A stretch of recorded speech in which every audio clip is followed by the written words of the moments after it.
은혜의 동산. 은혜의 동산 매주 이 시간에는 한국상담개발원장 손매남 박사의 치유상담 칼럼으로 함께합니다.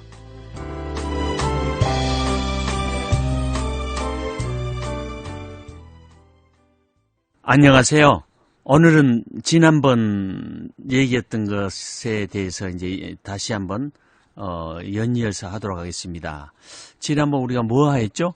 지나치게 변덕이 심해도 병이다 이렇게 얘기를 했는데, 그것이 이제 경계성 성격 장애, 경계성 성격 장애라고 우리가 얘기를 하는데, 이제 특징이 원래가 이제 그 대인 관계가 불안정하고, 또 자아상이 불안정하고, 정서가 불안정하고, 그리고 이제 심한 충동성을 가지고 있기 때문에 우리가 관계하는 사람들이 힘들어 한다고 하는 것입니다. 왜냐하면 이 근본이요, 왜 그런 근본이 있느냐면은 자기가 혹시 그 버림받았다고 생각하는 거죠. 그러기 현실을 갖다가 왜곡하는 거예요. 누가 거절했다 그러면은 그 거절을 과대평가하는 거죠.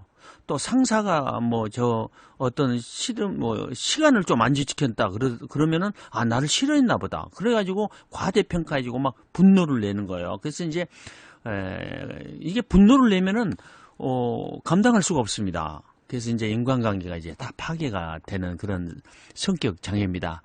전 성격 장애 몇 프로라겠죠? 40%라고 그러니까 우리 주위에 많다고 하는 것입니다. 특히 이제 남성보다는 여성들에게 더 맞는 걸로 이렇게 알려지고 있습니다. 우리가 경계성 성격 장애를 진단을 하려면요, 이제 몇 가지 제가 이제 9가지를 말씀드리려고 그러는데, 여기서 한 5가지만 해당이 되면은 우리가 경계성 성격 장애라고 이제 진단을 내릴 수가 있습니다.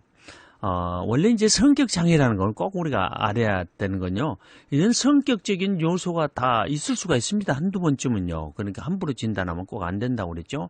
특히 이제 우리 여성들은 그 월경정 증후군 있잖아요. PMS 증후군이 있을 때 분노 폭발을 막 함부로 막 하거든요. 아무 일도 아닌데, 그럴 때 우리가 또 잘못 진단도 내릴 수가 있으니까 꼭 조심을 해야 됩니다.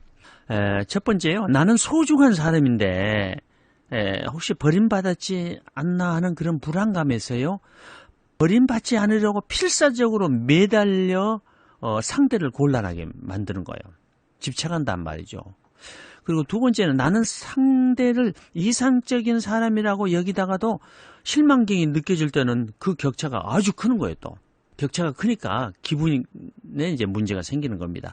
나는 내가 어떤 인간인지 모를 때가 많습니다. 자기도 자신을 잘 모른다고 그래요. 그리고 네 번째는 나는 충동적으로 위험한 일이나 좋지 않는 일을 할 때가 있다. 충동적으로 일을 하는 거예요. 그리고 다섯 번째는 나는 자살을 기도하거나 하고 싶다는 말을 해서 주변 사람들을 곤란하게 만든 적이 또 있습니다. 또 여섯 번째는 나는 하루 동안에도 기분이 천당과 지옥을 오고 간다는 거예요.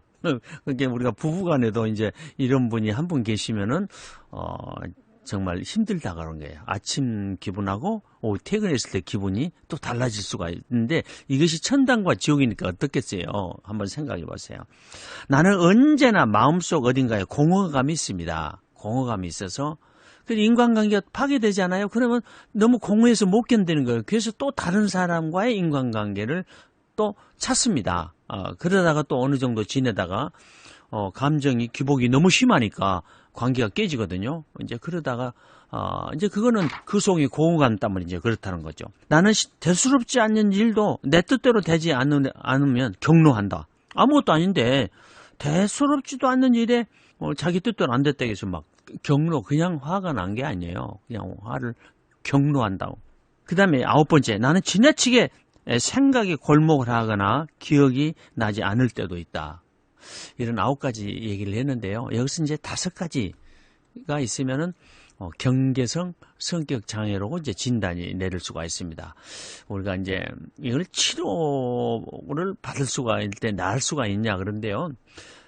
우리가 치료받을 때는요, 본인이 이 성격 장애를 인정하지 않으면 치료가 되지 않습니다. 그런데 중요한 것은 성격 장애라고 하는 것은요, 본인은 다 자기는 정상이라고 여기고 있다고 하는 거죠.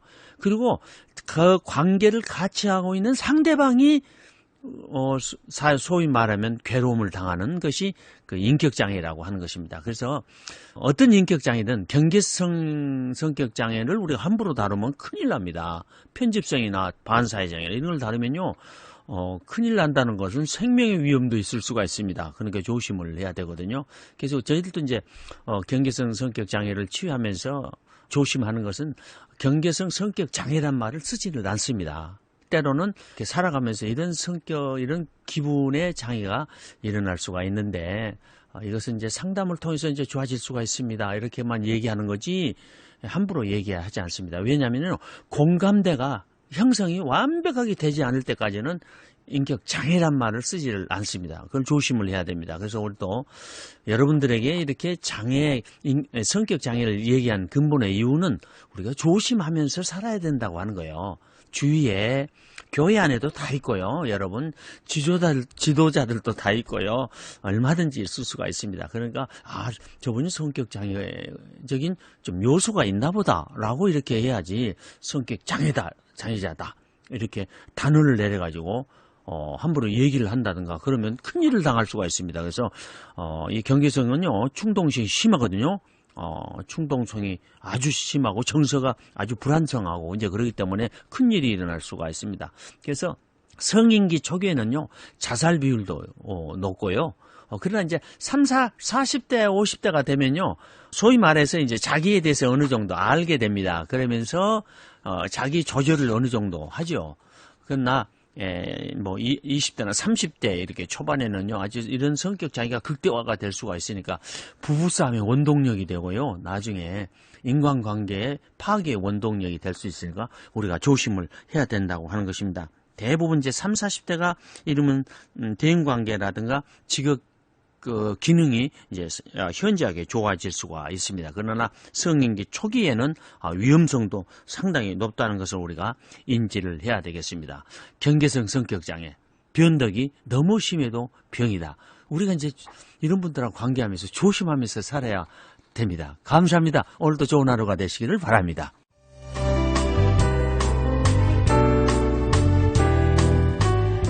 은혜의 동산 지금까지 한국상담개발원장 손매남 박사의 치유상담 칼럼으로 함께하셨습니다.